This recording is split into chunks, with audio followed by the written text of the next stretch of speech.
Every tree counts. Plant a tree today and keep climate change away.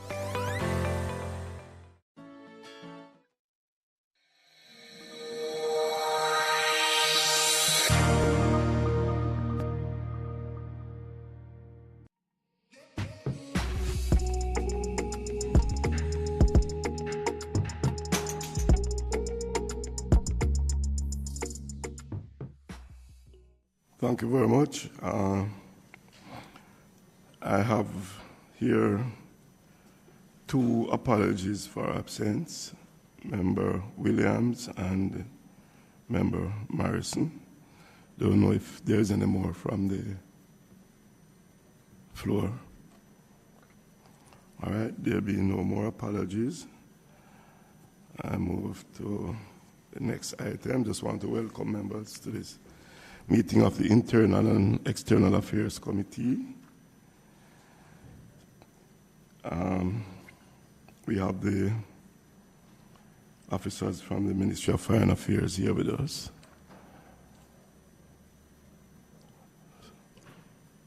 Today to discuss the issue of the war in Ukraine. But before we go into the discussion and invite the officers in, we just want to go through the minutes of our last meeting.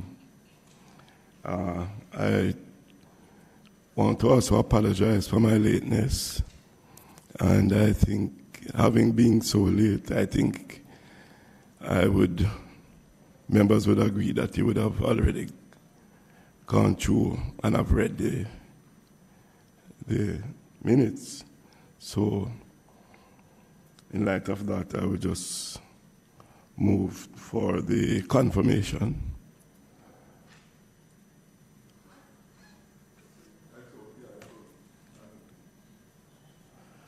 Move and seconded. We now move to item 6, matters arising from the minutes. Are there any matters arising? Move on, Member Wilson.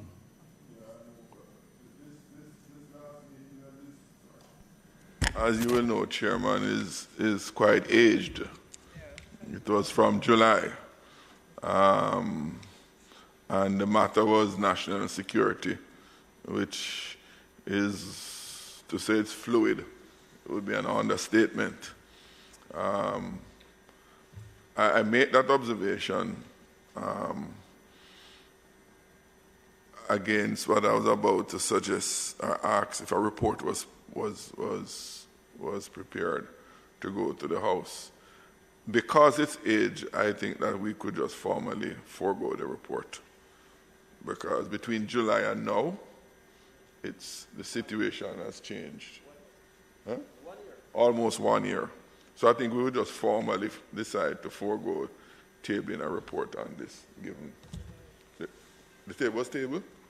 Oh, I wasn't aware, sorry. Okay.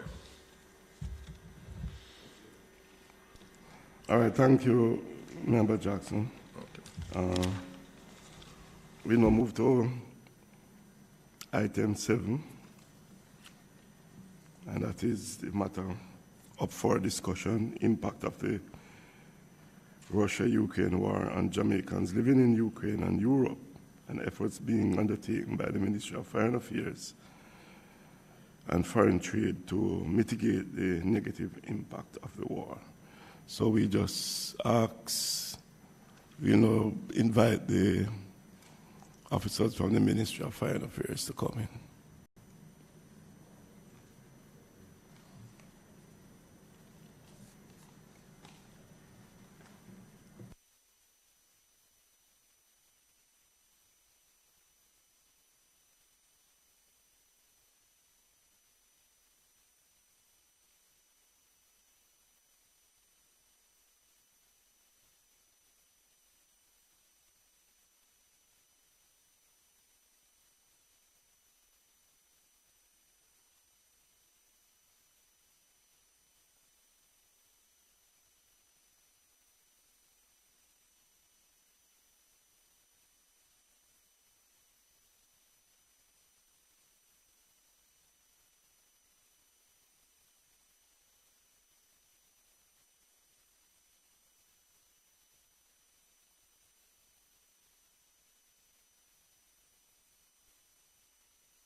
just want to welcome the officers from the Ministry of Foreign Affairs and Foreign Trade, and just to express our regret for having started so late. And we, on behalf of myself and the committee members and the clerk, we want to apologize for the late start. At this time, I'll just ask the officers to, if you could introduce yourself to the members, and subsequently, we'll just ask that you give us a brief overview.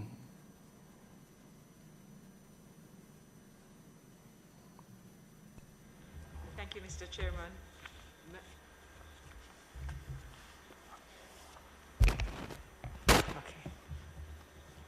Thank you, Mr. Chairman. My name is Sheila Seeley Monteith, and I'm the Permanent Secretary in the Ministry of Foreign Affairs and Foreign Trade. As you have invited, the other members of my staff will introduce themselves. Good morning, Chair and members. I am Alison Stone-Roof, the Under-Secretary Multilateral Affairs in the Ministry of Foreign Affairs and Foreign Trade. Thank you. Morning, Chair, morning, members. Franz Hall, Under-Secretary, Diaspora Protocol and Consular Affairs Division of the Ministry of Foreign Affairs and Foreign Trade. Thank you. Thank you, Chair. Good morning, and good morning, members.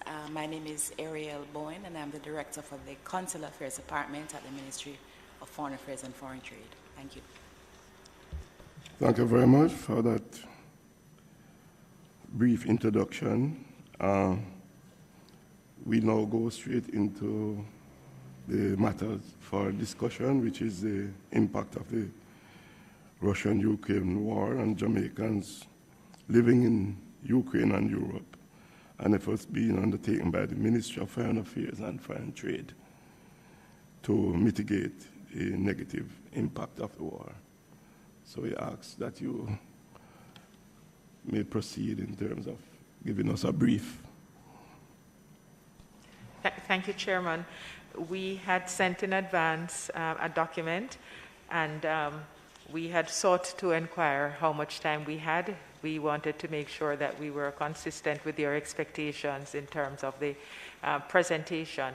And I am not sure how long you would want us to speak, or if we can go through the presentation as indicated with some judicious use of the information. Thank you.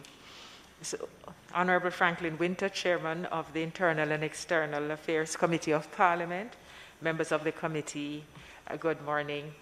I'm happy that we have already had the introduction of my colleagues, and this is particularly important because I am proud to indicate that I'm supported by a team represented here by those who are with me, but a team of Foreign Service officers in headquarters and across the globe who I believe are among the most competent and accomplished of public servants that you will ever find. I want to thank you, Chairman, for the invitation to the Ministry to make this presentation, and you have already signaled the subject, which is to provide information on the impact of the Russia-Ukraine war on Jamaicans living in Ukraine and Europe, and the efforts being undertaken by the Ministry to mitigate the negative impact of the war. I thought to just very quickly remind of the vision and mission of the Foreign Service. The vision being to be a dynamic foreign service that promotes and safeguards Jamaica's interests while advancing global peace and development. And the mission being that of implementing Jamaica's foreign policy, managing its international relations, and promote the country's interests overseas. And I do so because this is what we strive to do daily. This is our commitment, this is our approach to our work. Now, we provided in the document a brief background on the war. I won't go into all of that, but suffice it to say that on the 24th of February, Russia invaded Ukraine, and that has resulted in a set of actions which even today continue to unfold with impacts impacts at various levels. We do understand that there is a history of developments within that region that may have inspired the action and the counteraction. We are at some distance, but we are never in any doubt that there would be impacts on us, indeed on any country in the world. So while NATO and Ukraine being unwilling to agree to Russia's conditions, which were set, there was no diplomatic solution to reduce the military buildup. And this is what led to the decision for the Russian parliament on the 21st of February to pass legislation recognizing Donetsk and Luhansk in the Donbas region as independent republic. The government of Ukraine regards these territories as being under terrorist control. I might just indicate that one of our students actually was in Donetsk and very quickly left there and moved to another, at the time, safer area. So we, having had the situation of the actual invasion, what happened at the national, regional, and international levels in brief, we found that many countries condemned Russia's actions. The European Union, Canada, the USA, and UK moved to impose severe and numerous sanctions.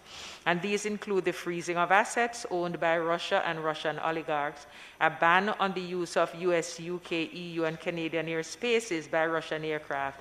In addition, the central bank and other Russian banks are excluded from participation in the international SWIFT system. And I might just quickly add that here at home, we have seen the impact because the Russian embassy has advised the foreign ministry that it is no longer enabled to hold accounts in Jamaica. Russia has also been removed its trade status as most favored nation, and high tariffs have been imposed on Russian goods and services, with all of the above being aimed at damaging the economic viability of Russia, diminishing the wealth of the political elite and Russian oligarchy, limiting its ability to fund its military action and containing its political influence. Turning now to what has happened with Jamaica, a statement was issued on the 24th of February on the situation, condemning the invasion. We also joined statements issued by CARICOM and also by the OAS. The UN condemned the invasion as a breach of international law and consistently called on both parties to settle the disputes peacefully through diplomatic channels. The actions undertaken by the United Nations with a view to their de-escalation included an emergency meeting of the United Nations Security Council on the 27th of February, for which coincidentally Russia was serving as president of the council at the time. That meeting considered a UN Security Council resolution which demanded that Moscow immediately stop its attack on Ukraine and withdraw all its troops. While 11 of the Security Council's 15 members voted in favor of the text, China, East India, and the United Arab Emirates abstained, and Russia, a prominent member of the Council, used its vote to veto the action. And one can well imagine that this is a situation which is expected to obtain for as long as actions are being taken to the Security Council, because Russia will always be in a position to veto same. So the matter was therefore taken to the UN General Assembly, which convened a emergency special session on the 28th of February. A resolution entitled Aggression Against Ukraine was adopted, and it demanded that Russia immediately, completely, and unconditionally withdraw all of its military forces from the territory of Ukraine within its internationally recognized borders. The resolution was successfully adopted with support from 141 countries, having been co-sponsored by more than 90 countries, including Jamaica. 5 countries voted against it, while 35 abstained. In addition, Russia, supported by several other member states of the various specialized agencies across the United Nations, has called Ukraine, supported by several other member states of the various specialized agencies across the United Nations, has called for severe punitive measures, including suspension and/or expulsion of Russia's membership to these bodies. Ukraine and NATO countries have and continue to seek to isolate Russia by opposing Russian candidatures to bodies, not engaging with resolutions tabled by Russia, or by staging walkouts during interventions by Russia. And we have had this situation here. We're at meetings of the International Seabed Authority. We have had member states which have walked out of the meetings while the Russian delegate was speaking. The United Nations Security Council has a mandate to impose sanctions and has done so against other countries in the past. However, given Russia's veto power, the UNSC will not be able to impose sanctions on Russia. I think it's important to note that Jamaica has always adhered to UN-approved sanctions and traditionally opposed unilateral sanctions by individuals or group of countries against others. So, for example, Jamaica and CARICOM, as well as a majority of UN member states, continue to call for the removal of the US embargo against Cuba.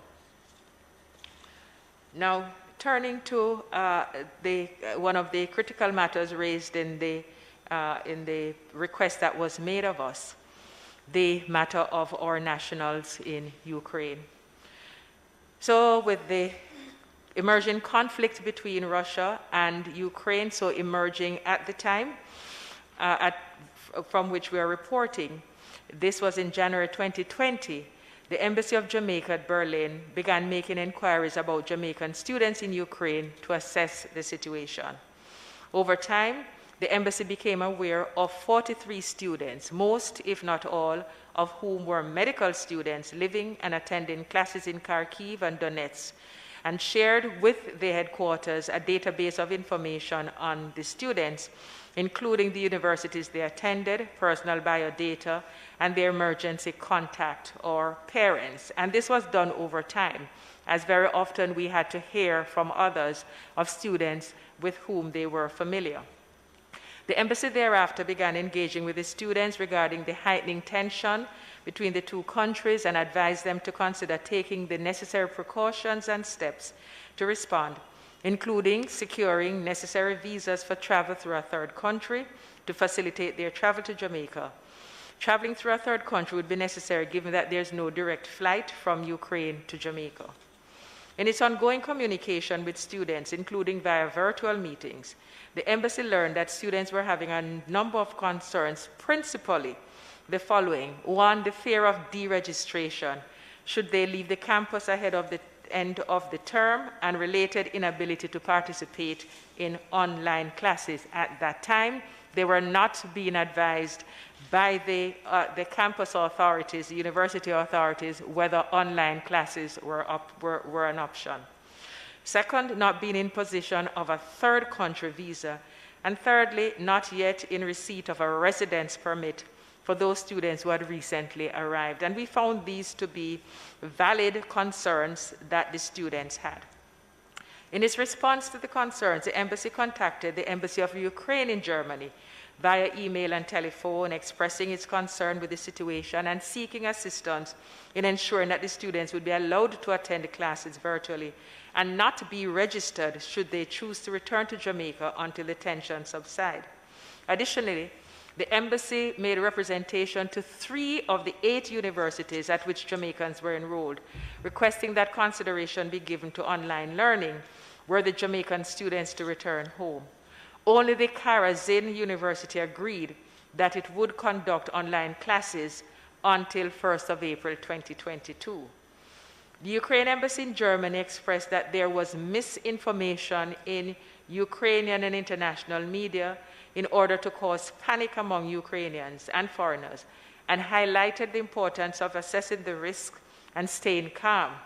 Nevertheless, the Jamaican embassy advised students of the available routes to Jamaica and reminded them that Jamaican nationals were allowed to transit through Germany for up to 24 hours without a visa. This was at the time the only known option for travel of which we became aware. Students were asked to advise the government of Jamaica if there was anyone requiring the government's assistance in returning home. Initially, 8 students indicated their interest. 1 retracted the request almost immediately. Others subsequently withdrew, and this was at the point at which we had made the travel arrangements, and the agent was now asking for passport information. We later learned that the principal reason for withdrawing among the students were related to concerns over a loan and fears of losing their place at their university if they were to leave the country prematurely. Return to Jamaica was a really important activity for all of us who were watching and waiting and with great concern over the situation of our students. So in mid-February, as the conflict worsened and the situation became more uncertain, it became increasingly evident that the Jamaican students had to leave Ukraine, and accordingly they were advised that the government would undertake the cost of their repatriation to Jamaica. By this time, of the 43 students, 14 had left Ukraine independently. 28 were to be assisted by the government of Jamaica to return. The students left their stations in Ukraine under very tense and uncertain conditions, traveling in part on foot. The Polish authorities were gracious in receiving them, even as they experienced difficulties on the Ukrainian side of the border. In Poland, they were received by the Chargé d'Affaires of the Jamaican embassy, as well as Jamaicans and friends of Jamaica. They were given accommodation, food, and subsistence until their departure to Jamaica within a few days. 20 students of the 21 who were received in Poland arrived safely in Jamaica on the 2nd of March 2022, Ash Wednesday, and were met at the airport in Montego Bay by Senator the Honorable Leslie Campbell, Minister of State in the ministry. 4 of the students went to another country. 3 persons left for the United States of America.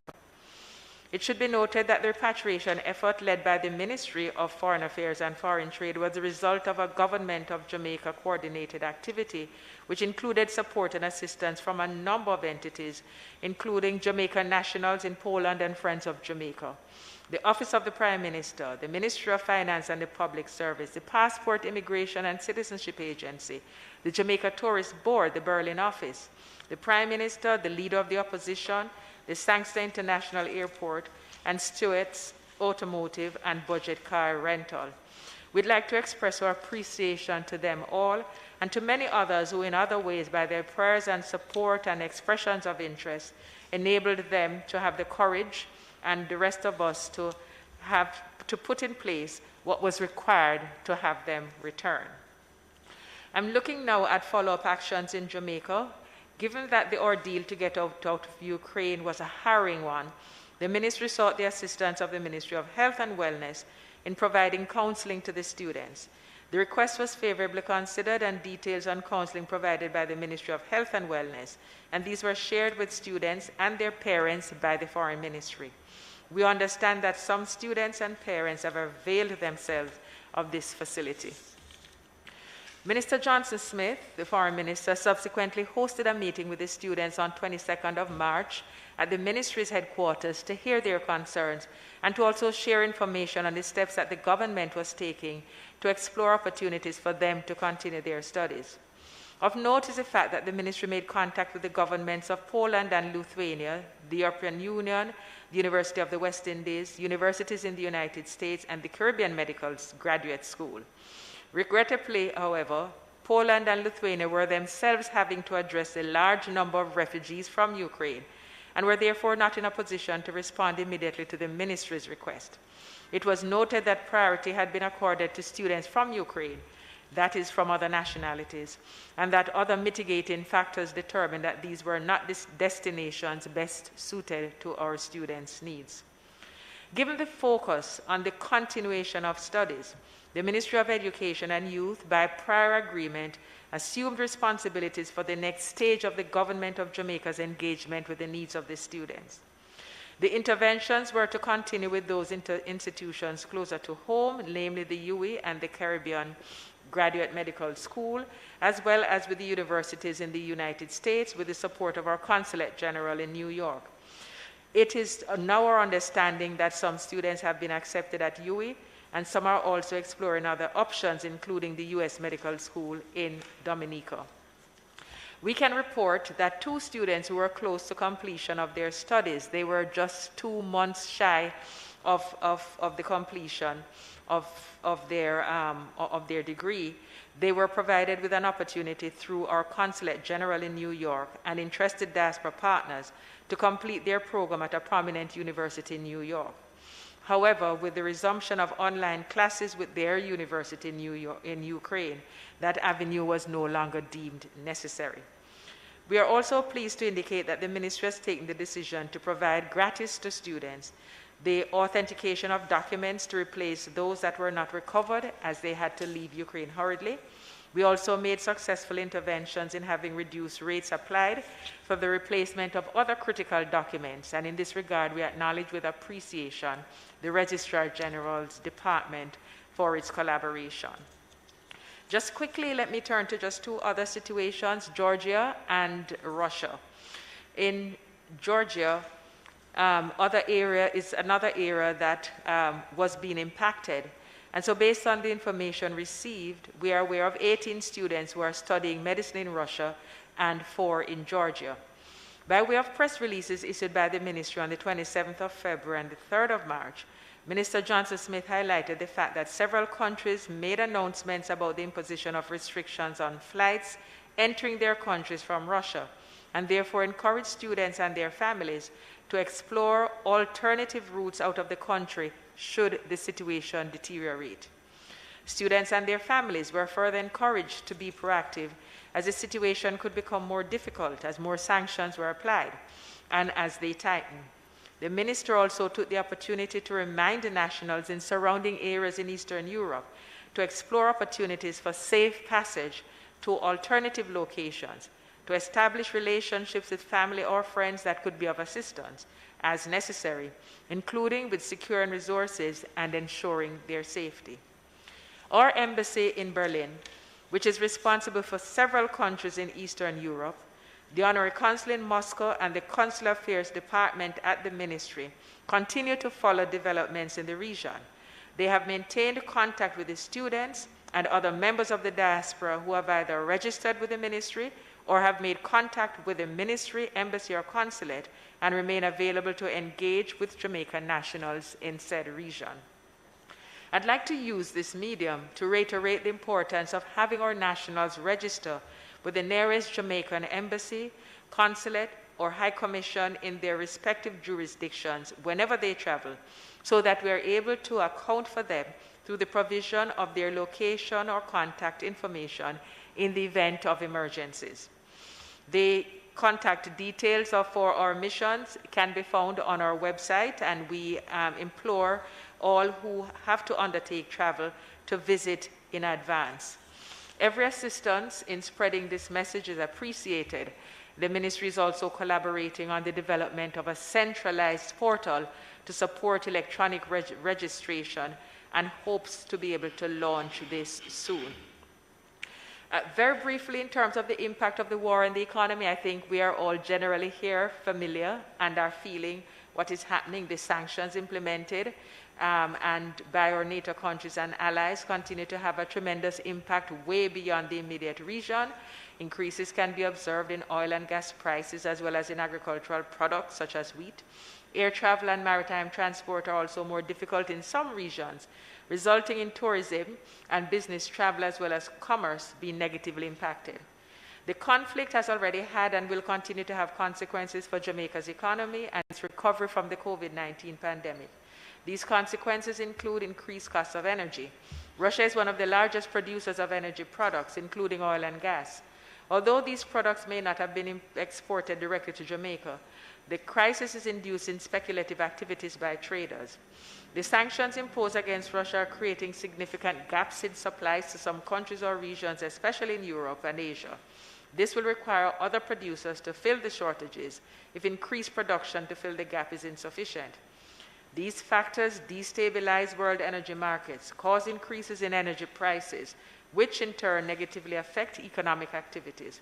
A prolonged conflict could, therefore, put at risk Jamaica's energy security. Russia and Ukraine are among the largest exporters of food commodities such as grains and wheat. Announcements by Russia and Ukraine of a ban on food exports, as well as sanctions on Russia that could affect purchases of Russian exports by third parties, is driving up food prices globally. Jamaica is a net food importing country, and such a shock could have a disproportionate impact, especially given Jamaica's status as a small island developing country with limited resources to weather these unexpected shocks. A prolonged conflict could therefore affect Jamaica's food security. An extended conflict could also translate into financial implications for Jamaica. Such vulnerable areas include investment flows, disruption to already planned investment in Jamaica by Russia, adverse impact on foreign exchange earnings, specifically from bauxite exports to Russia and Ukraine. It is to be noted that the export of bauxite, which industry has Russian investment, remains a major activity by Jamaica. Of concern, too, is the onerous currency requirements to continue trade with Russia because of the sanctions. It is recalled that from 2007 to 2011, the global economy simultaneously experienced high energy prices, a global food crisis, and an international financial crisis. Jamaica then experienced a sharp economic decline and acute fiscal fallout, which significantly affected employment and other socioeconomic targets. It is in Jamaica's interest to have the Russia-Ukraine crisis resolved as soon as possible to limit its effects on the global economy, noting that the domestic economy is still recovering from the impact of the COVID-19 pandemic. I'd quickly like to indicate that our comments in terms of the economic impact really is important to us in terms of a context for the way in which we assess and we respond in terms of our international obligations. But you would readily recognize that this is within the purview of other parts of our governments who are better able to provide detailed information and projections and indeed reactions to these in support of the stabilization of our government. So in keeping with the foregoing, the Ministry has been supporting actions, positions, and measures at the multilateral level that call for negotiations and diplomacy as the best approach to resolving the conflict, that ensure that sanctions on Russia do not present collateral damage on small developing economies like Jamaica, that do not cause medium and long-term disruption in international trade or economic relations, especially for small island developing countries not a party to the conflict, and that do not contribute to prolonging the conflict. Clearly, these are not measures that we can take on our own. Those that are to be taken at the national level to mitigate the impact of the war on the economy will require a whole-of-government approach involving other ministries, departments, and agencies, and indeed other sectors of the economy, the private and the non-governmental organizations of note. So in closing, the team at the ministry, particularly those from the consular and multilateral divisions and the relevant overseas diplomatic divisions, have remained engaged on the matter with a view to ensuring that Jamaica's interests are safeguarded while advancing the cause for global peace and development. I thank you for your kind attention. Thank you very much for your detailed and comprehensive report. I now ask that members may raise questions or observations that you might have.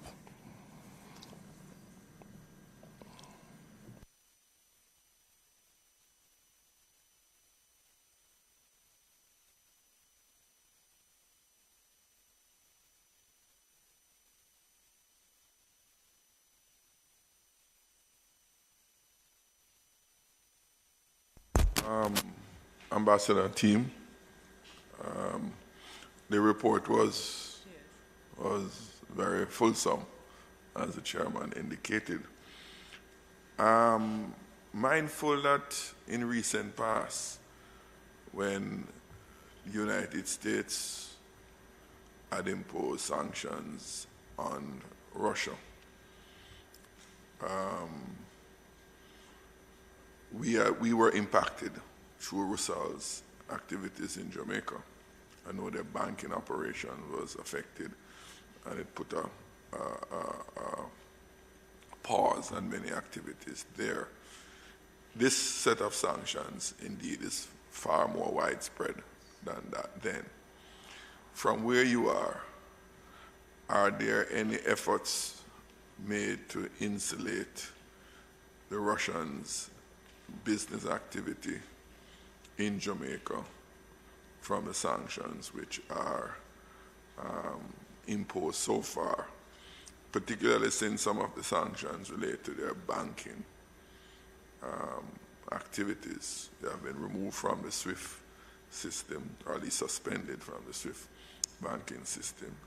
Is there so far, any fallout, and is there any contemplated further fallout, if any, for their operations in Jamaica, which is a major revenue earner for Jamaica and a major employer, which is in the bauxite sector and alumina sector? Thank you, Mr. Chair.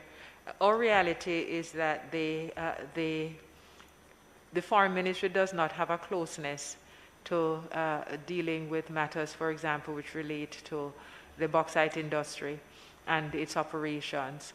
We are not aware that there has been any adverse impact in terms of any cessation of the relationship between Russia and Jamaica in that regard. That has not been brought to our attention. And in fact, there has been contact between the government and the Russian embassy indicating that it is the expectation that they would continue.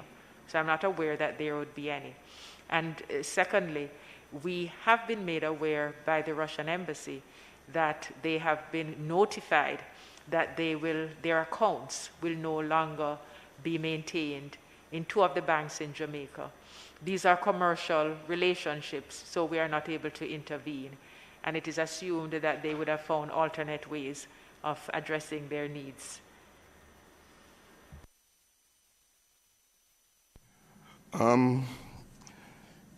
You mentioned that in respect of other areas of Europe, based on information you received in March, 18 students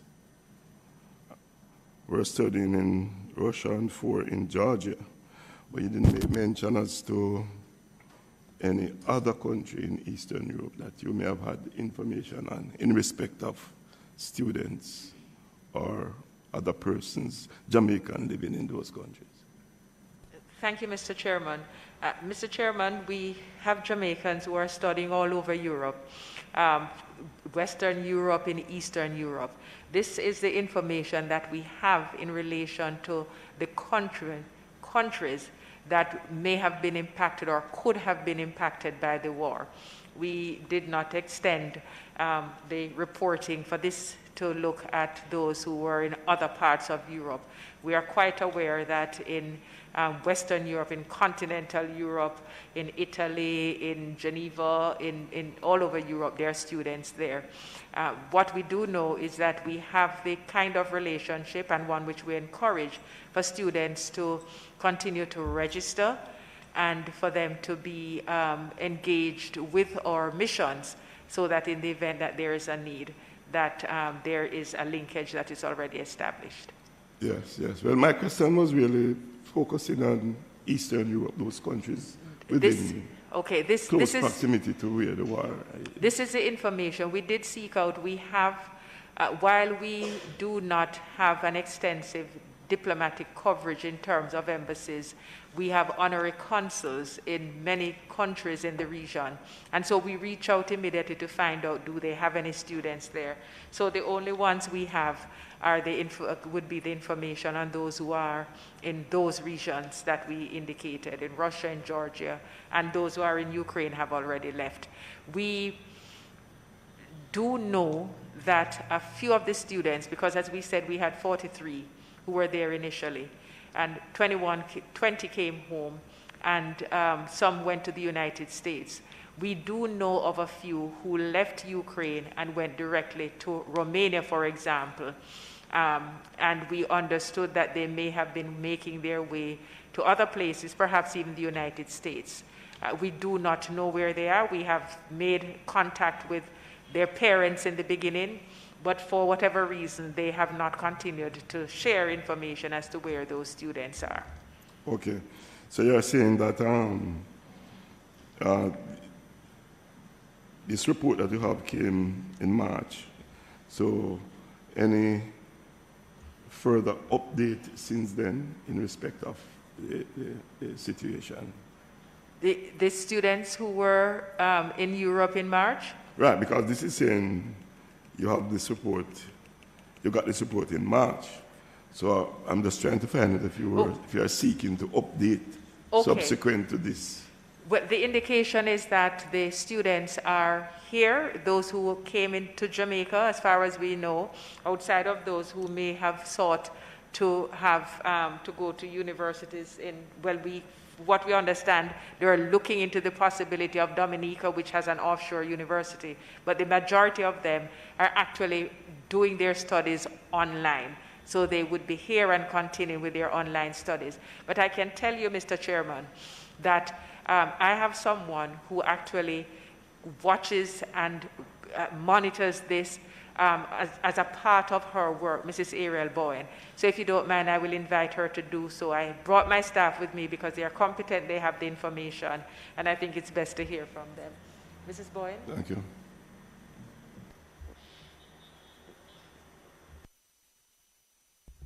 Thank you, PS and Chair.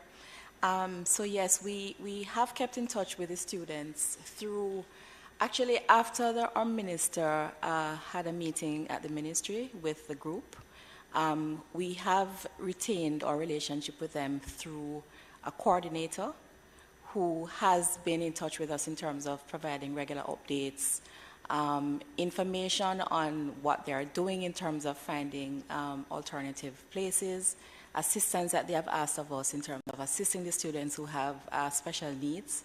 So those that we have been made aware of who need assistance, we have been reaching out to them. But we retain contact with them through the coordinator.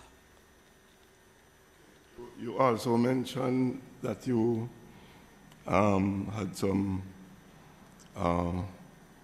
exercise in respect of counseling for those who came back. Right.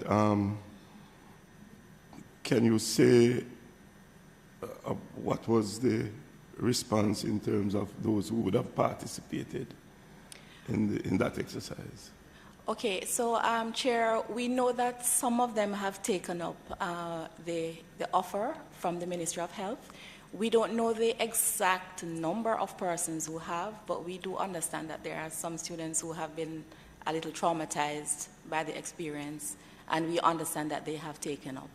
As to how many of them in particular, we don't know that for sure. Okay. Member Hannah. Thank you, Mr. Chairman. Welcome, PS, and welcome to the members of your staff. I want to move on a little bit more from the granular substance that you have, because I think it's very fulsome, detailed, and I'm aware of some of the work that's taking place. There's no doubt that this war is continuing, and it doesn't appear that it will cease anytime soon. And so the impact has been devastating on economies, and I think it will continue to get worse. But my question is to Mrs. Stone. And from where we sit as a developing economy, and even a small island developing state that has relied on the process of multilateralism over the years to really strengthen our cohesion and our voice in the world, where do you think we are heading globally? Do you think that multilateralism is diminishing in its role to prevent these kinds of things from happening? And I'm concerned as a global citizen, but a citizen of Jamaica, because it would appear that might seems always right now, and that people are becoming more individual in their responses. For example, India and Nigeria has said, look, we are no longer going to be exporting our wheat to protect our own economies at this point. And so from your expertise, speak to me a little bit about forecasting how we're going to manage these things. We're paying fees to be a part of these organizations. We're seeing what other countries are doing. We're seeing when countries get up to say, no, don't go, but they're going anyway, and flouting that kind of rule of law in these institutions and bodies. So it's a broad question, but I would love to hear your perspective on it. Thank you, Member. All right, so you've taken me into my other hat, which is the academic hat. So I'm going to speak just to what we as foreign policy practitioners think through and as members of small island economies confront. And those are part of the thread of the argument that the question that I hear you raise. So part of it, Member, is about finding a balance and pursuing foreign policy objectives that protect Jamaica's interests. For those of us who have lived a little longer in the system, we have moved through many phases of multilateralism. We have moved through non-alignment, which I remember looking at my permanent secretary yesterday and asking her if this might not have been a better world if we still had a non-aligned movement. We have lived through the implications of conflict for small island countries or small economies.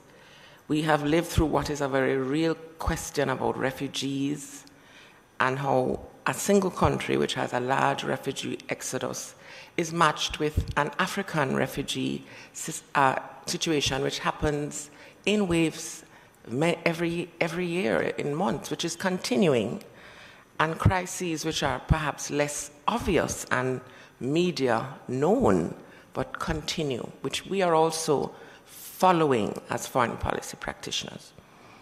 We have also lived through a balance of power situation which is dynamic, which has taken us to a place where we need to do a risk analysis as urgent of how this period of transition with Putin, with Biden, with a Europe without Angela Merkel, who was, for very real reasons, sustaining a peace, much as it was a very fragile peace, and aspects of Western Europe which are now also very clear to us as under threat.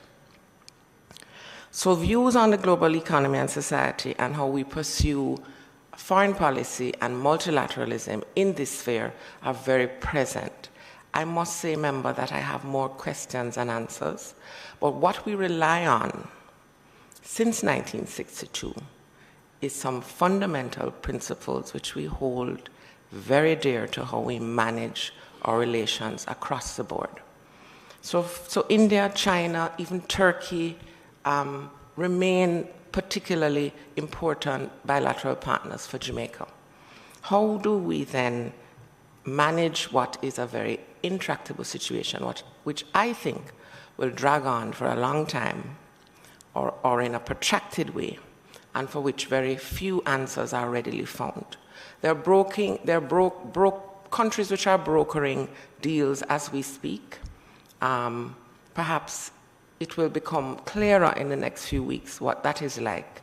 We have a United States with a domestic situation which is quite troubling. And we have a Western Europe which is trying to revive NATO, which has been a nascent kind of organization, perhaps too long. We also have militarization in Europe, which is very worrying for the rest of us, particularly as we fight and seek to protect peace and security globally. So the issue is for us as practitioners now, and this is part of what we sought to do in thinking it through and the guidance we put forward to Cabinet, it is that we take it on a case-by-case basis.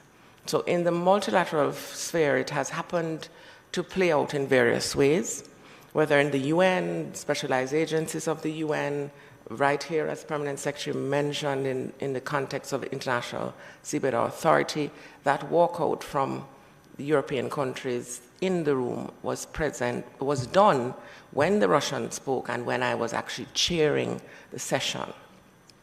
We managed issues related to whether we abstain, whether we support, whether we vote against, whether we co-sponsor. What I would suggest to you is that part of what we would seek to do going forward is to strike a delicate balance to ensure that any kind of punitive measures that we seek to enforce on any country, anywhere, at any time, must be thought through very carefully and must also always be seen as this could also happen to us. And when, and how, and where. So part of it, the short answer to your question is that we take it literally case by case, day at a time, and sticking very carefully to how we play down a wicket, sticky wicket, but how we manage each day what is a very precarious situation. That's what negotiations and diplomacy, as Permanent Secretary said, is really the best approach to resolving the conflict. It is why we bat for multilateralism consistently, because we feel the voice of many helps us in being strident, in being pure in our ideals, and being very careful about how we approach. So that's a long answer to your question. No, and I appreciate it, because it is important, I think, for Jamaicans, all of us, to understand where your foresight is in managing what are disparate issues and also complicated ones and complex ones. And my final question to you is on, and I know you can't say it explicitly, especially with what is happening now with the United States trying to re-engage Venezuela for oil supplies, because I don't see Saudi Arabia increasing their oil supplies. How will we enter upon the reference again, understanding that the United States still has sanctions against Venezuela? And certainly in the last couple of years, I think Jamaica was asked, maybe not explicitly, maybe to toe a line in how we dealt with Venezuela. Most countries were. Are we seeking, therefore, and to use this opportunity to recalibrate our relationship with Venezuela?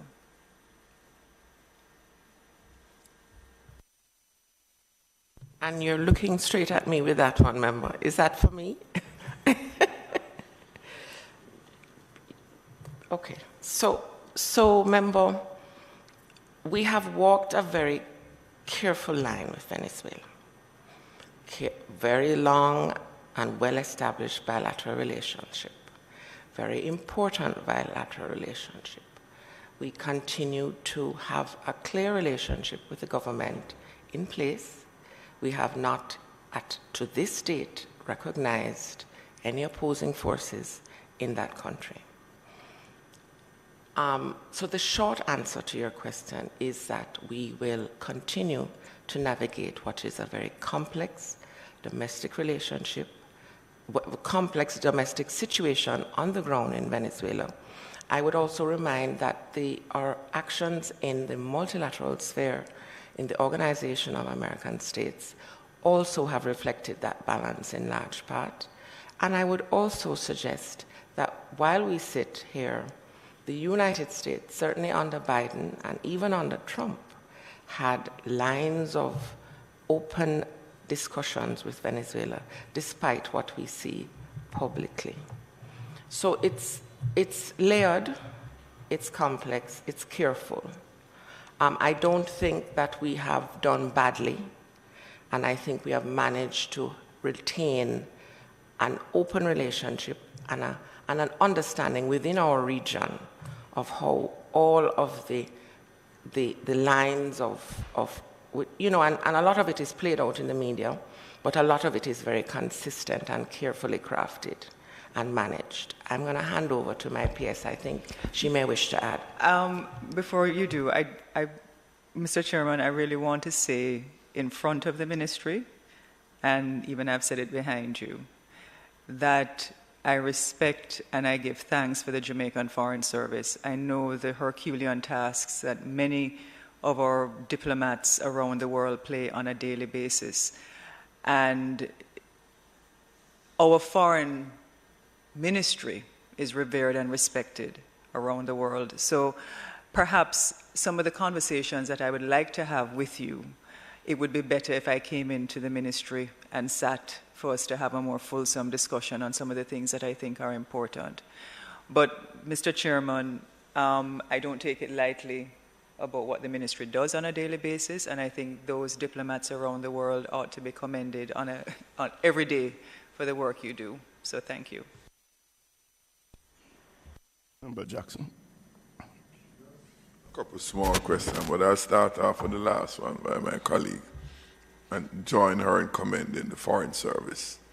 I've had to interface with the Foreign Service quite a bit, both locally and externally, our missions abroad, and I join her in that. But just to underscore, there's a big difference between the Foreign Service and the country's foreign policy, which you have no responsibility for. But, you know, that's another issue. And in that regard, Ambassador Stone, you mentioned about us not taking any position in regards to opposition in Venezuela. Two questions. While that may be so, is there any position on the part of the ministry or Jamaica where opposition entity in Venezuela might be part of any of the multilateral agencies for entities for which we are a part of, and what is our position in those agencies in that regard? That's one. Two, if you could just elaborate a bit for my own clarification. You mentioned about our approaches as far back as since 1962 in how we deal with multilateral issues. Could you just, you mentioned it in a passing way, but could you just elaborate on that a bit for me? And I'll tell you why I ask is to get a sense or a feeling of that tradition that you may mention of, whether that is being maintained or not.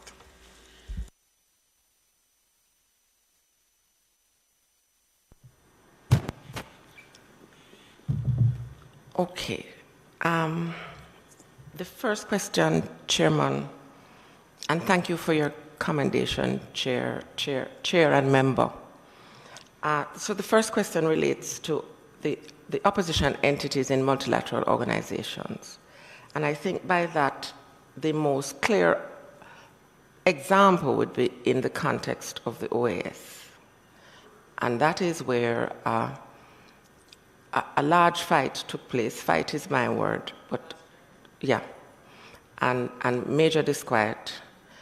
We are a member of the OAS, and we have been a member consistently for several years, over several decades.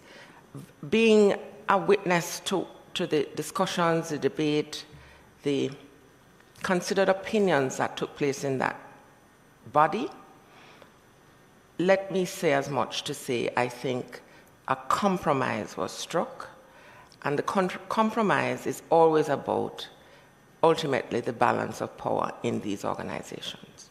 Jamaica has not at all recognized the opposition in the person of Guaido in Venezuela.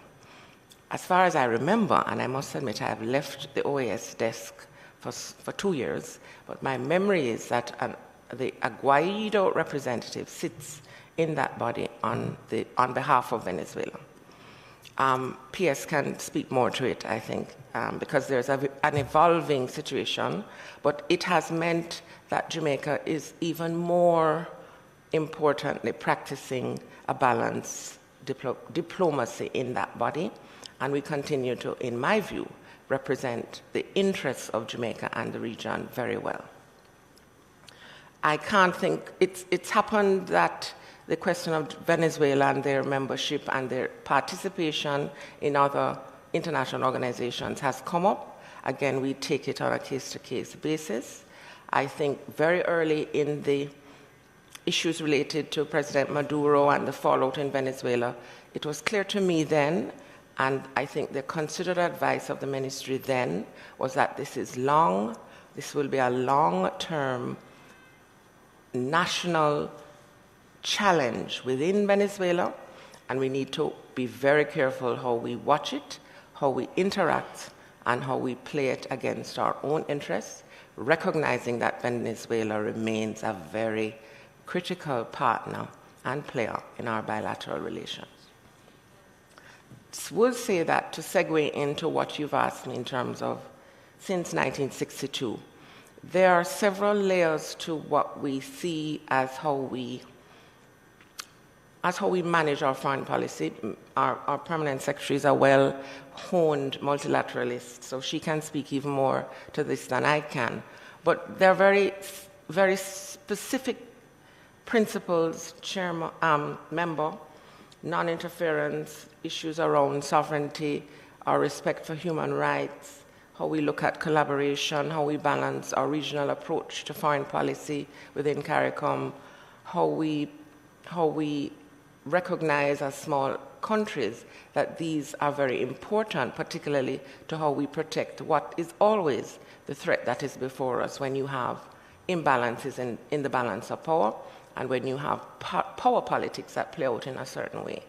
So that I would say, those are just a taste of, and I joined in 1989. My first foreign minister was David Corr. So you must know that we've been through several variations of administrations and foreign ministers and permanent secretaries even, but we have managed very carefully to always represent, I think, the best of our country and to do it in our assessment based on risk, based on cost benefit, and always to protect the interests of the country. So that's the short version, member, of what could be a long discussion. I think Pierre should come in on it too, though. Thank you, Ambassador. I was actually thinking of starting where Ambassador Stone Roof just ended, which really was to recall an exercise in which I engaged for our 50th anniversary, or 55th anniversary. We are celebrating 60 this year. But I undertook to look through the speeches that were made by Jamaica at the United Nations since 1962, and to look at how issues may or may not have changed, or position on those issues, and the international community as a context in which we adopted those positions. And for those who have the time to do that, the Foreign Ministry can share with you those statements. They are also available online. But it is of great interest, and I believe that I'm sure you'd be, Member Hannah, you'd be interested in doing something like that, because we have been consistent. The point is made that diplomacy is an expression that I use all the time. It is not for the next news feed or news line. We also understand the foreign ministry to be what I call like a good military. There's a lot that goes on that is never known and can never be known. And in fact, when we see things and how they are played out in the media, for example, and in other spheres, we simply have to just look and keep our mouths closed, because we know that what goes into the decision making is way beyond what is seen of the public, but what can be said. I mean, Member Jackson, you have been in the ACP, you have been in other spheres, all of you would have, and seen how decisions and compromises are made, are taken. You see an expression which says that the members took note of, and you could decry that to say that they only took note of. But those who were in the room knew that you started out with the members strongly agreed, but everybody would not support strongly agreed, and you filtered down the expression till you got to something where everybody could only agree to take note, even though some wanted a stronger position. So I'm really happy to be speaking with persons who understand the complexities and the difficulties, and that even the positions that we take on issues as they surface have got to bear in mind a whole set of factors, current and past, and in the present. And I think that the pride that you hear in us, really from generations of Foreign Service officers, is really because at the core of all we do are the principles enunciated in Ministry Paper number 3 of 1961, which set out the principles for Jamaica's foreign policy, and which throughout the years, and Ambassador Stoneroof mentions 1989. Well, I've been here this year 36 years. So you know that I've gone through several administrations from both sides. And we have been proud in being able to say that having a measure, what we can now then call our GPS, has been what has enabled us, despite the adjustments that you need to make depending on circumstances, but you still have to remain faithful to, one, the protection of our national concerns, ensuring that our domestic policies are able to be protected by our external policies, the adherence to international laws and principles, so that whereas on the surface they may seem to be counter to what we're actually doing, when you take them in their totality, they do not. And finally, multilateralism must be the bedrock of a country like Jamaica. I remember when my first ambassadorial appointment was in Mexico, and I developed a phrase then which has served me well, and I think is really reflective of what Jamaica does, and it is that Jamaica is too small not to be seen. Jamaica is too small not to be seen. Despite our size, we have got to be there at the table. We have to protect the interests of others. We have to protect our own interests. We have to align ourselves with others. We have to put our voices there. And this is what we have always done. Yes, sir? That very point you made just now, PS, about alignment. And that was where I was coming from Ambassador Stonroof's reference back to the 60s. My own recollection, because of our size, what we have always sought to do is to leverage alliances with various blocs, Caribbean, CARICOM, Latin America, OAS, South-South Cooperation, the Africans, Asia, and so forth, because of the size. That's the only thing that gives us leverage. And in my own experience in ACP, that is the only leverage we had, because as one country by virtue of its size cannot do much, but the collaboration and those kind of joint action with other countries is what helps to protect our interests as a country. And I asked the question, I'd raise it to you, Ambassador Stonroof, to get a sense as to whether or not, to what extent we are preserving that. Oh, very much so, member. Because that is really what we need not jeopardize. I think there is no other way, and the number of organizations, groupings have only just mushroomed over the years. Some are far more prominent than others. So yes, there's CARICOM, yes, there's OAS, yes, there is the United Nations.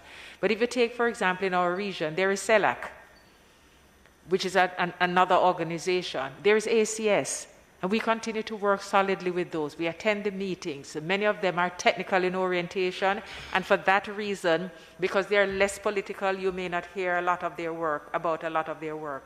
If you take the WTO in Geneva, there are subgroups within the WTO, They're undertaking fisheries negotiations, and there are groups of member states within the OACPS now, as you know. You have the CARIFORUM group, separate from the CARICOM group.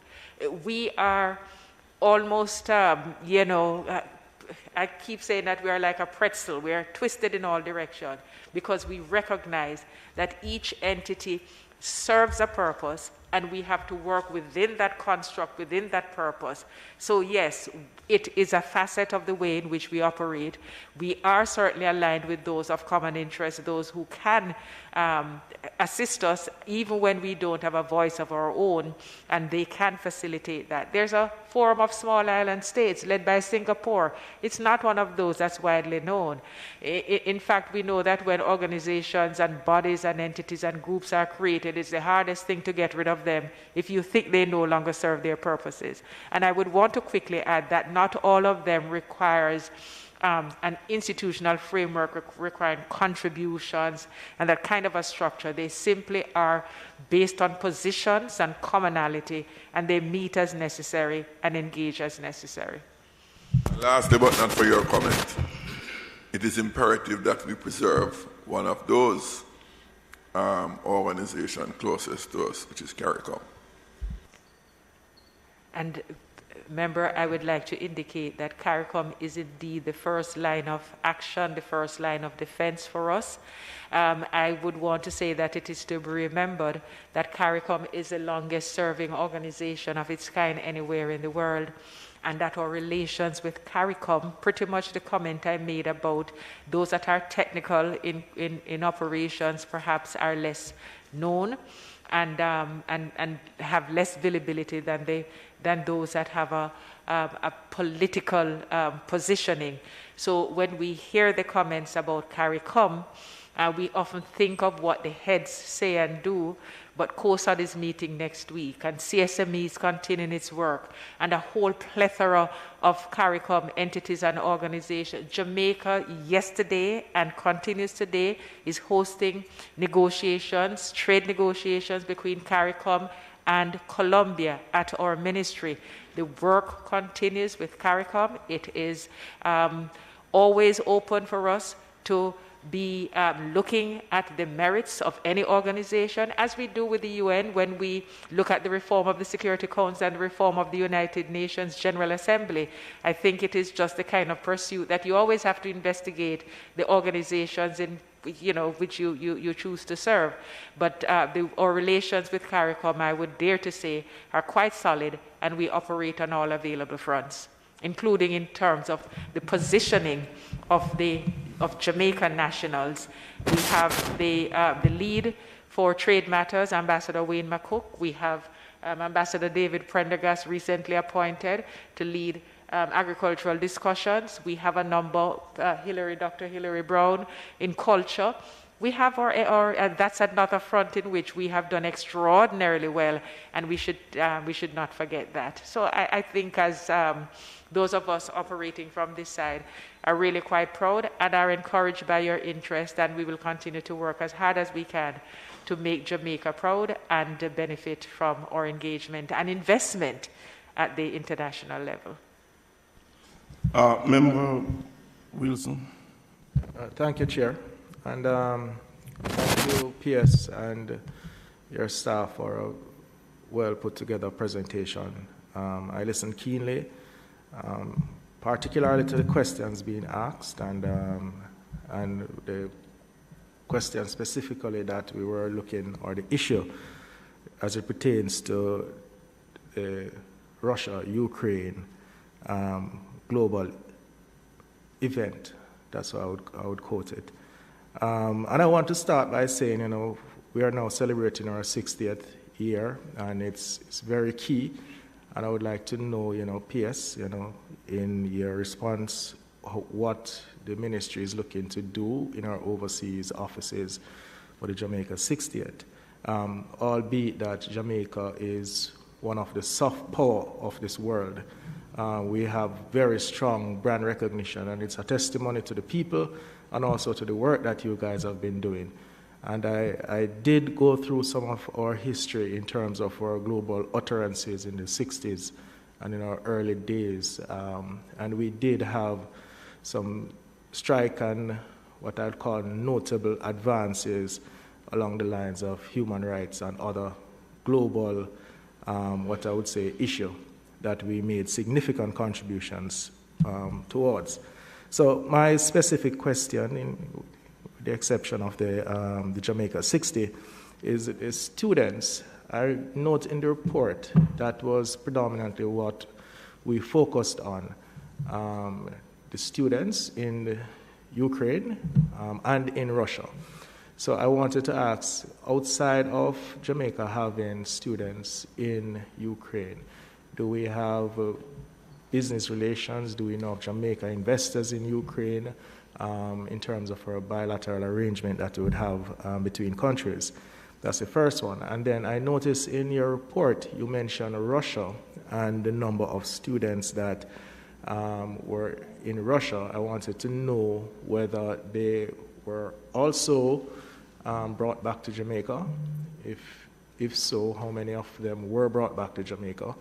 And if not, how many are still in Russia or they were moved to other countries? Because I do know that the pattern is not necessarily to move directly back to Jamaica, but also just to remove from the conflict zone, as I would put it. So how many students are still there? And I note in your report as well, you mentioned that the Russian embassy no longer uses or has indicated that they're going to be moving away to not holding funds in Jamaican currency. If you can clarify that one for me. Now, in the event that that's being done, in terms of transaction, are we saying that there is no commercial activities that will be taking place? Because you must have some way of doing business in and around with the country. So those are my specific questions. If you could just state them, and you can tell me about the Jamaica 60, because I for one, is looking forward to our 60th year, and how we'll deck out our embassies and make our ambassadors and foreign attaches look, quite Jamaican, elegant, and proud. Thank you.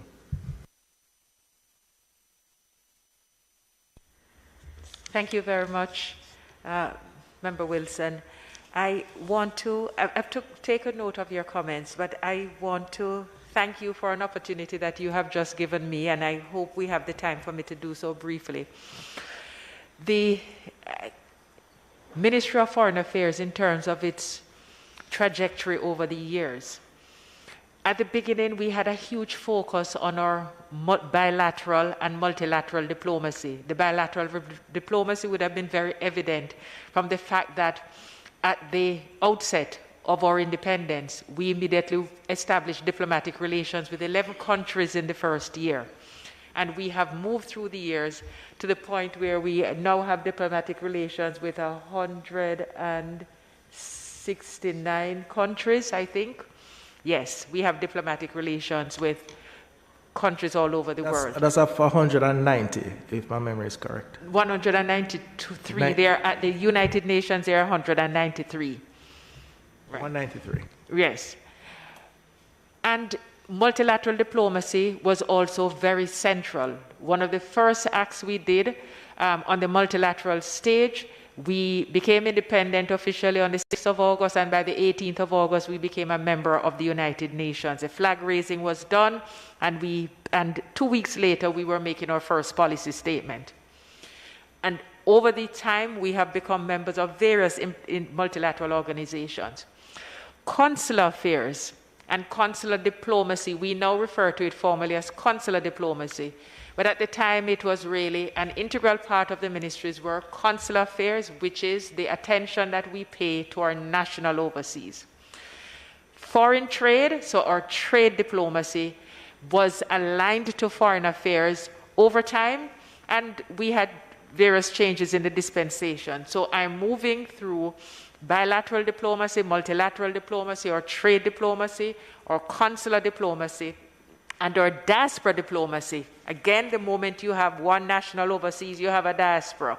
So it became institutionalized as a part of our mandate when in 2004 we had the first conference, the Diaspora conference.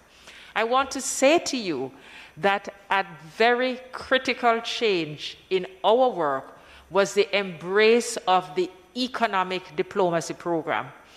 And that was done formally because we always were, as foreign service officers, as diplomats, we always had a mandate to support Jamaica's economic interest overseas, to work in promotion of investment, trade, tourism, employment, labor, everything you can think of. But the economic diplomacy program formalized this, and we partner with Jamaicana. And the point I want to make is that our diplomatic mandate has expanded over time, but with the economic diplomacy program, we now see coming to the fore very practical things that we have been doing for many years and for which the foreign ministry was not being credited. So we have our embassies, consulates, honorary consuls also now engage in facilitating and supporting very concrete initiatives to promote our economic diplomacy. We have seminars, activities aimed at promoting the stock exchange. We have had sessions by some of our overseas missions. One of our missions is now engineering for us to take another look at Sea Island cotton. We had recently our embassy in China facilitating a seminar that was attended by scores of Chinese on infrastructural investment, and that involved the DBJ. The plethora of activities that are now really very practical, targeted, specific, in which our embassy or diplomatic offices are engaging. And it is not just an emerging area, it is now solidly part of what we do and part of our strategic plan on which we report. And I say that to say, so everywhere we go, all our missions have that as their mandate. Some have actually dedicated an officer, and we work with Jamaicana to support those in very specific ways. We have, in terms of the coffee industry, our officers in China spending time to help with the registration of coffee farmers here. We literally are doing work that would otherwise have been done by entities here, save for the distance. So I say this as you triggered it by your questions about Jamaica 60, because the foreign ministry is also celebrating its 60th anniversary, being one of the first 4 ministries that was established at independence. And the hallmark of what we do is to ensure that we are recognizing, not just celebrating, but looking at legacy projects and having very concrete appreciation of the work of the ministry in all of these areas: our bilateral diplomacy, our multilateral diplomacy, trade diplomacy, consular diplomacy, diaspora diplomacy, and now our economic diplomacy. Now, to allow I'm going to ask the questions about Ukraine and Russia, but we have here Mr. Franz Hall, who is the chair of the Jamaica 60 Committee. And he will tell you the work that we have been doing since the start of this year, because he literally has a committee that has representation from each mission. And they have all presented their projects. So wherever you go, at any point throughout the year, some of our missions will be engaged at one point or the other. And I'll give him a moment to do so. But very quickly, in terms of Ukraine, you asked about any private interest or business. We are not aware. There was an individual who was not a student. He had a family. I think many of us heard of him speaking on the media about it. I do not recall his name at the moment. Messias, Mr. Messias and his family. And we weren't aware that he was there, but ultimately we were able to bring him on board in terms of the efforts we were making, the interventions with the Polish authorities to allow him to enter and to pass through. And he's now safely rescued and settled where he now is. Students left in Russia, I'll ask Mrs. Bowen to just touch that quickly, because we do have the list here and she can share that with you. But in terms of the banking arrangements, I want to be clear that it is not the Russians who decided to withhold any of their financial transactions. The banks wrote to them. They have accounts in banks, and the banks wrote to them to say that we will no longer entertain your accounts. Now, I imagine that alternatives have been found, but it would not be for us to speculate or figure out how they get that done. I think we would just have to leave it at that. They're still operating, and I'm sure they have found other ways of having that done. So I just asked Mrs. Boyne quickly to talk about the Russian students who remain, and then I'll ask Mr. Hall to let us briefly know about the Jamaica system. Before you go, I just want off that point. Yes.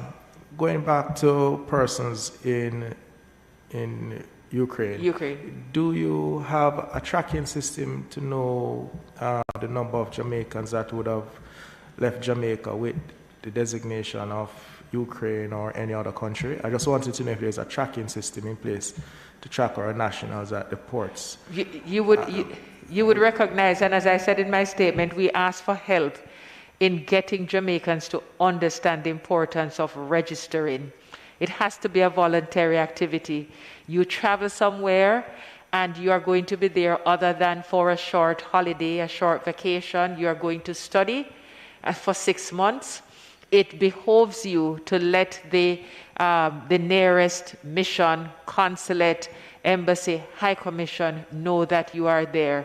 It's a voluntary system. We are now in the process of developing a portal. It's a takeoff of the Jam COVID that we had, because the Jam COVID allowed people to register. So we're hoping to launch that soon. But prior to that, we always encourage, in fact, it's written at the back of everybody's passport, which they never see, that you are supposed to register with your nearest embassy, and you can find those from the ministry's website or any of our missions overseas, how you would be able to register there. We know that persons have natural concerns about the use that is made of information, and I think it's the kind of responsibility that has to be assumed. And the pandemic has brought home the importance of us knowing where you are, and that, of course, has been supplemented by what happened with Ukraine. That's important to know where people are, but they have to help us to know and to be able to respond. So it's very possible that we could have Jamaicans in Ukraine just the same. It's just based on what you're saying. Well, what I would suggest is that, given what has happened in Ukraine, the level of bombing, the war, the uncertainty, if there's a Jamaican who has remained there in those conditions, then I think that our fortitude is far higher than we have ever assumed it to be.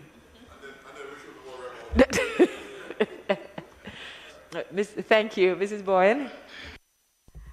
Thank you, PS and members. So, of the students that we had registered at the start of the conflict and the whole excitement around, making sure that everybody is safe and are handled well, 3 of the students, and we actually have we had a very active WhatsApp group at the outbreak of the conflict, and with the interest sparked in being returned. And the 3 of the students we know so far returned. Those that have remained, we know, have remained because they still have their academic pursuits that they are, making sure that is taken care of. So this is what we can report at this point, the 3 of them. And we actively assisted in the help that they needed to return in terms of getting their arrangements through the United States, support to allow for those who are not vaccinated to meet the standard to come through. So we were able to assist where that was concerned. So for my clarity, you're saying 3 students that were in Russia has returned? 3 returned, yes. Has returned to Jamaica? Yes, that we are aware of. That you're aware of. Yes. And so would you, based on the registry, would you have a number of those who are left there? Oh, yes, we do have that information. Okay. And we can reach them at any point because we do have them on our WhatsApp group. Okay. All right. Yes, 18 of them. 18. Mm-hmm.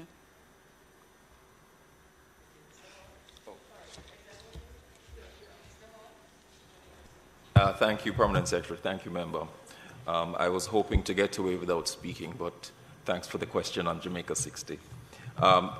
I lead the ministry's committee for Jamaica 60 to celebrate the 60th anniversary of the ministry as in the context of the 60th anniversary of Jamaica's independence. And we have a committee, as PS said, comprising members here in Kingston and a representative from each of our missions overseas.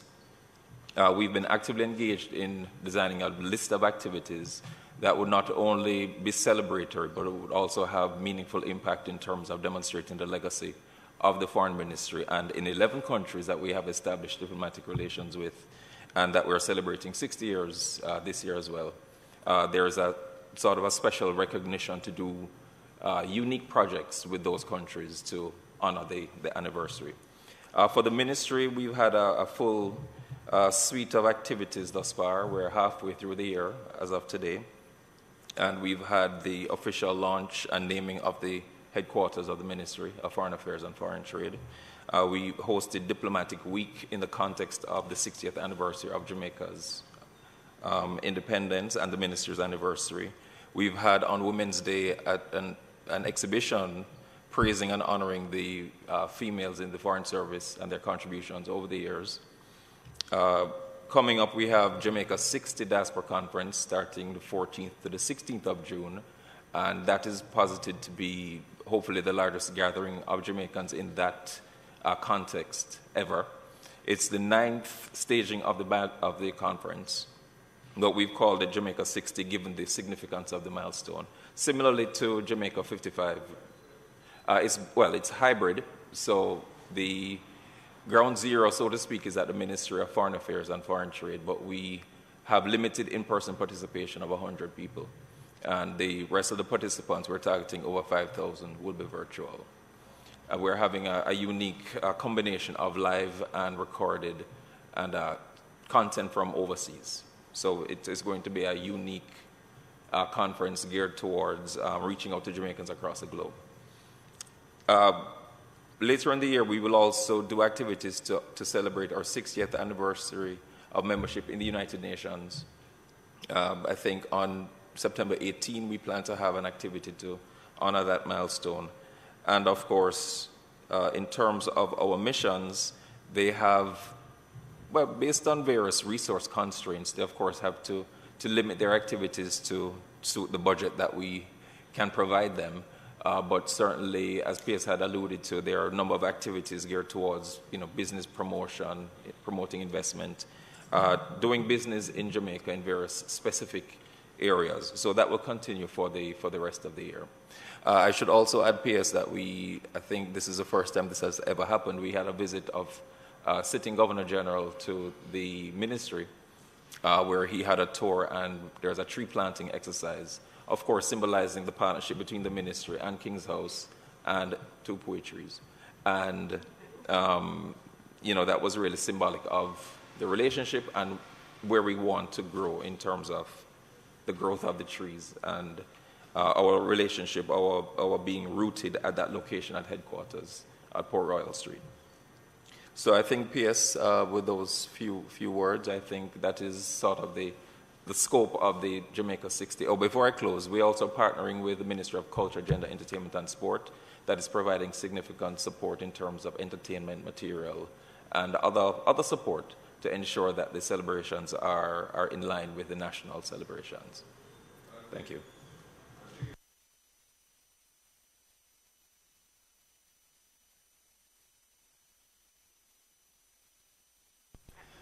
I need not say which one. Yes, sir, it will be, and I can say that our embassy in Tokyo had a wonderful culinary activity a couple months ago, and that was highly successful. So yes. All right. So I just have a few follow-up. You mentioned 11 locations. So will our celebration focus on the entire 100 and odd missions that we would have, or you're looking specifically at 11? Because I heard you mention 11. And then the other thing as it pertains to the Diaspora Conference, do we have I've always heard some huge numbers about our diaspora. Sometimes I hear it's 6 million, sometimes it's 3 million. Is there accurate, or from the ministry's perspective, do you have a registry, for example, of the number of persons that we have in our diaspora, or even a guesstimate or a rough estimation of this number? Because you mentioned 5,000, and if my memory serves me correct, I always hear that we have twice the number of people living outside of Jamaica living in. So I know it's rhetoric and it's always been talked about, but I like to go with the numbers. So I'm just checking from the mini perspective if you guys would have some correct indication. Thank you. I'd like to indicate that over the years, efforts have been made to establish some sort of a registry that would allow us to have a better sense. We'll never quite know, but to have a better sense of the Jamaicans we have overseas. And there's a natural fear, people are suspicious of giving their information to your home country. What we've been able to do, and the expression that we've heard is always that Jamaica has as many persons outside as we have inside. So the figure that has usually been used is around about 3 million. What we do is, where we are able, we secure from the individual countries, from their statistical office or the office that has responsibility for information on citizenship and the population, we will get information. So we know, for example, that at least when I was in Canada, they gave a figure for the number of Jamaicans that are in Canada based on their census. But you and I would know immediately that there are probably far more of that number than that number that would not be in any census, in any formal system, in any documented way. But that allows you at least a point of reference when you're thinking of how to engage openly. But there are other ways in which you would make some abstraction in terms of making that assessment. The same thing occurs in Europe. We hear of numbers in France that are less than, I think the number was less than it was less than 1,000. But we know that there are far more persons there. So that just explains the difficulty of us being able to give any particular figures. And so an extraction that would involve a PICA, for example, looking at the PICA in terms of the immigration, the movement of persons, where you have to declare your nationality. So you really have to look at different sources from which you would make that kind of extraction. And your decisions and the actions you wish to take would have to bear that in mind. So we had a conversation, and I'm trying not to stray, but we had a discussion yesterday among our consulates that have to deal with the applications for passports. And part of the discussion was about the fact that not as many persons as we wanted to are actually making use of the online application system, which when you think of the facility, when you think of all of that, is not happening as fast as we would like to. And PICA is putting in yeoman's efforts. And from those of our colleagues on the ground, one of the reasons is the fact of the undocumented nature. So they do not want anything at all to do with online. So they end up turning up at the office because they want to speak with someone who actually has the same accent, the same voice, the same, and they can have you in a little corner and try and get their affairs sorted out. And in fact, it goes so far as there are persons who will act as an agent and take in 2, 3, 4, 5 passport forms because the applicants do not wish to be present anywhere near that. So there are a number of factors that we have to take into account in making an assessment, and that speaks to the uncertainty that is natural in a situation such as that, in being able to really assess and determine how many persons we have in our diaspora. But the information, you say you like statistics, it's important to have a sense in order to determine some of the policies and the actions that you take. So for our diaspora conference, the benefit of having a hybrid version is that we are now enabled to have on board persons who, by virtue of the time difference and where they are, can now join parts of our meeting, whereas before, if it were in person, they couldn't be coming in from Tanzania and from Lebanon and from South Africa, whereas now they can indeed sign on. And in preparation, we've been having these satellite meetings to engage them and drum up support. So that is my response in terms of the uncertainty. So thank you, and I think you have put it into perspective for myself, and I think for other members, how you go about doing the estimation. But so do you have a figure? Do you still stand by the 3 million outside of Jamaica? Or you're just, because it's what is being talked about. We don't look at the global figure, we deal with it in terms of the countries. How many do you have in the United Kingdom? How many do you have? But in terms of the global figure, we really are reluctant to offer what could be a global figure. All right, thank you. Yes, Mr. Hall, you had a... Thank you, PS. And just to come back on the question you had about the number of missions. We have 18 missions, Jamaican missions overseas. There are 11 countries that we are celebrating 60 years of diplomatic relations with. Not all 11 have a resident Jamaican mission in that location. So we have to ensure that missions that are responsible, that are accredited to those particular countries, that there is some activity that they may be able to have during the course of this year to celebrate that milestone. And of course, at headquarters, we will be having those considerations here as well. I think of the 11 countries, PS, I think 8 are resident in Jamaica, so we have specific activities with those 8. So I hope that clarifies the breakdown of the numbers. I just wanted to make one addition. It is so obvious that we don't want to miss it, that a huge part of our celebration is our ability to welcome heads of state and government here in the course of the year. And that's really very important and significant. I actually had that as one of my questions because we have had a few already, and I think based on the projections, we should have some more heads of states visiting. And those that have gone, I'm present, and I can say they have been well executed, so congratulations again. I think the ministry is one of the Ministry of Foreign Affairs is one of the ministries that are very high performing. It's generally when you get things wrong that you talk about Ministry of Foreign Affairs. When you get it right, it's like that invincible hand that makes everything work in perfect unison. So,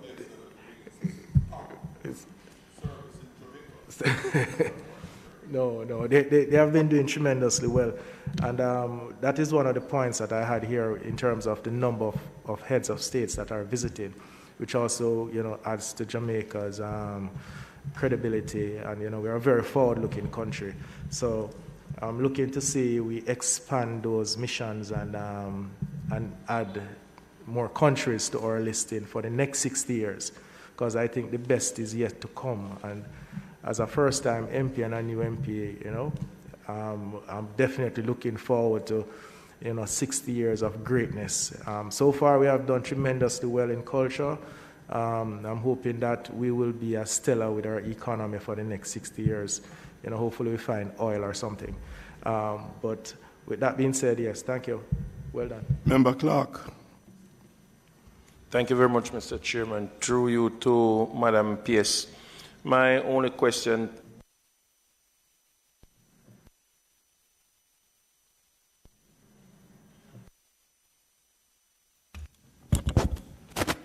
Yes, sorry.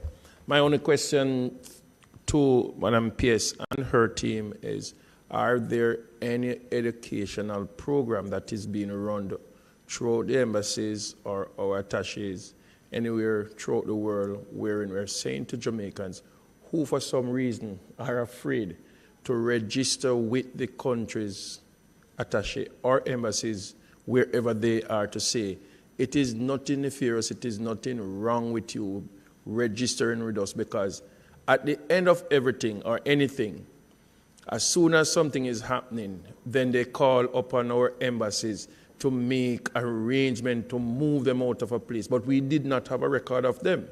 And so it poses some amount of question, because there are times, Mr. Chairman, when the embassies, through the heads of government, will be aware of things that are happening and are not yet advertised, so to speak, or made known to us. We could be in a better position to move them out long before it actually happens. Member Clark, I think I am seeing your face for the first time, but I'm aware of you when I was in Brussels. I say no more. ACP, OACPS. It is an intimate facet of our job and something that we try in every possible way to get our Jamaicans to understand wherever they are, the need to relate to us, to have a presence, to let us know where they are. And it is normal. You're traveling, nothing goes wrong, there is no need. It is only when something goes wrong that you find the need to do so. So all efforts, every time we travel within our jurisdiction, we ask to meet with the communities. I know that every time our head of government goes anywhere, or minister goes anywhere, the slightest opportunity, and in fact, when any of you visit, we find an opportunity to bring the communities together and to say, or you have a representative here, an opportunity to ask questions, to meet them. I'm sure you had that, Mr. Jackson, for all the years you were of the parliamentary representative, and to tell them. So if we can find other ways through your constituents when they're going overseas, remind them. Those who are going, they're formal channels. Those who go on the farm work program, we know where they are because they're formal channels. But those who go on personal reasons.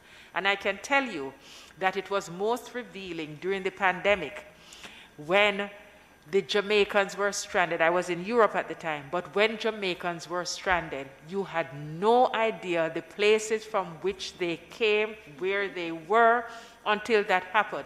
I remember in my office being told that there is someone who is there with her suitcase in the office, traveling and realizing that she could go no further because the flights had been suspended.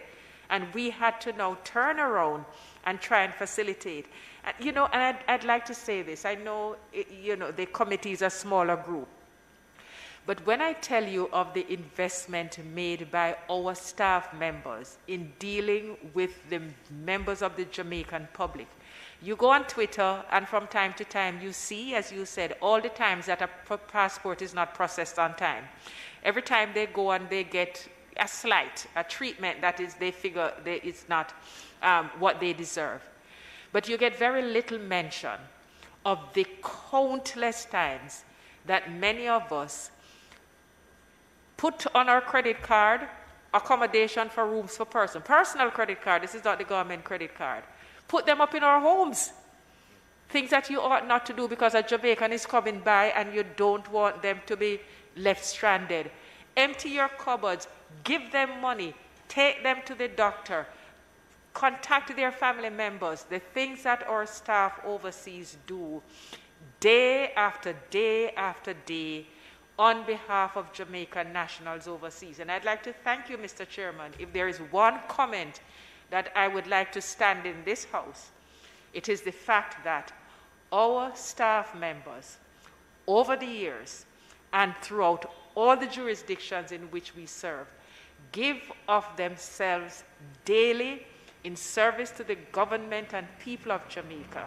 And I cannot say that enough, in ways that will never be known because we operate discreetly, traditionally conservatively, but we continue to work in ways that support the interests of the government of people of Jamaica. And part of that is ensuring that they are put in touch with a formal system that can help and support them.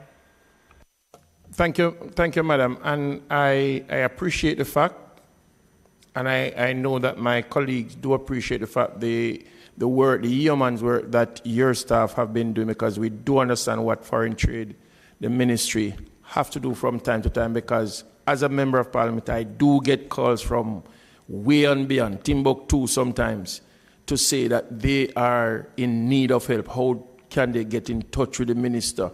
Can you relate a message to the minister? And I'm saying to us today, going forward, can it be that we put in place maybe some advert, just as how we advertise for other stuff, maybe a little leaflet when each person is leaving the air, Jamaicans are leaving the airport, to remind them, to say to them that you need to make sure whatever you had said to us, you're leaving not only on a vacation, but you plan on staying over time. Just register with us. Let us know that you are there.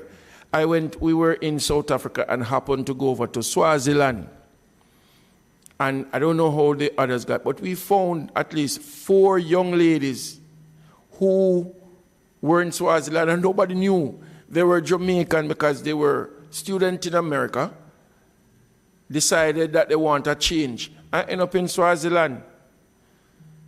So it is going to be good that we start that if it is not yet being done in a formal way.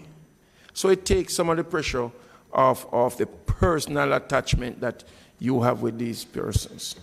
Thank you very much. And I must say that I appreciate that the suggestion that it is something we have thought about, giving them, I know international organizations, for example, when they're trying to teach people about refugees and other matters, they have these little brochures and it's something to be done.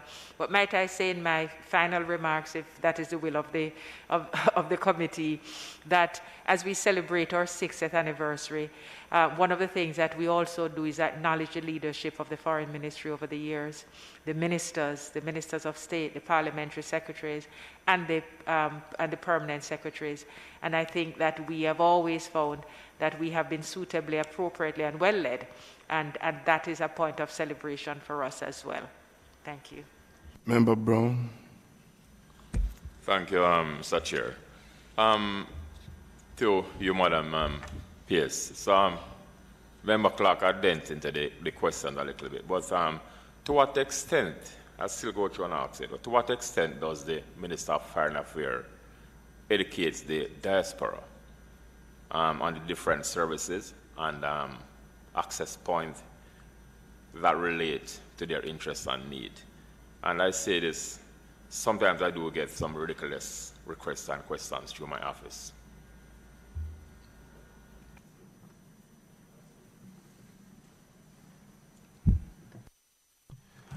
Thank you, Member Brown. The Foreign Ministry, as PS had alluded to earlier, has diversified the field of its operation. So one of the areas that we have looked at is engaging with our diaspora. So there is a diaspora department that has been established at the Ministry of Foreign Affairs and Foreign Trade, and that serves as the center for the policy direction of how our missions will engage with the members of the diaspora in their various communities. We tend to, when Minister travels throughout her journeys, when there's an opportunity to engage with the Jamaican community, of course, the opportunities is created for questions to be asked on various things. Now, I think what we're looking at is we at the ministry feel that while these are important activities and the mission remains engaged throughout over the period, there is still a reluctance in many members of the community to come out and ask their questions, to engage, to get involved, for whatever reasons. Maybe people don't have the time. Perhaps it is persons who are not documented, who feel that if they come to a formal event, that they're somehow going to be targeted or singled out. So there are a number of reasons that limit the interaction with the diaspora in terms of the turnout at various events. But certainly in terms of providing information, we have used our missions as a conduit through the various community organizations, charitable organizations, the alumni associations, the professional groupings that exist across the globe, using those as channels to get information out to members of the diaspora and to answer their questions that they may have. I think certainly the forum that the Diaspora Conference has created over the years. That as well has been an important development and mechanism to have structured, engaged dialogue with members of the diaspora and to build certain institutional mechanisms to facilitate in an orderly way that sustained and continued engagement. Of course, it keeps growing because we do have a very large community overseas, and I think over time as the community members become more comfortable with the idea that this is a forum and a mechanism for them to have access to and participate in, I think we will see certainly increased participation and hopefully a reduction in the type of questions that come to your attention. Thank you, Member. Thank you very much. Just want to take this opportunity to thank the officers from the Ministry of Foreign Affairs and Foreign Trade for presenting to us today. It was quite a very detailed and comprehensive presentation, and just to say to you that you are now free to leave. I want to thank you again for your presence here today. Thank you. It was our absolute pleasure, and thank you for the courtesies. Thank you.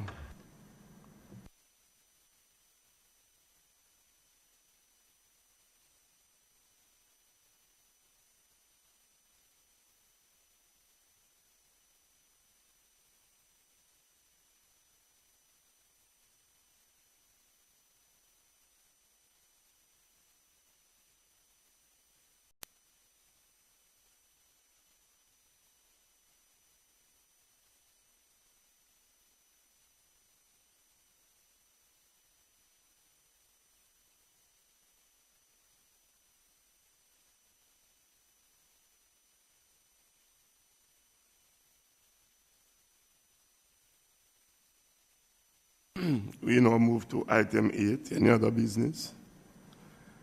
There will be no other business. We move to item 9, date of next meeting. That will be done through our regular consultation. A motion for the adjournment. Moved by Member Wilson, seconded by Member Clark. I want to thank you, members and staff, for your presence here today. Safe journey to your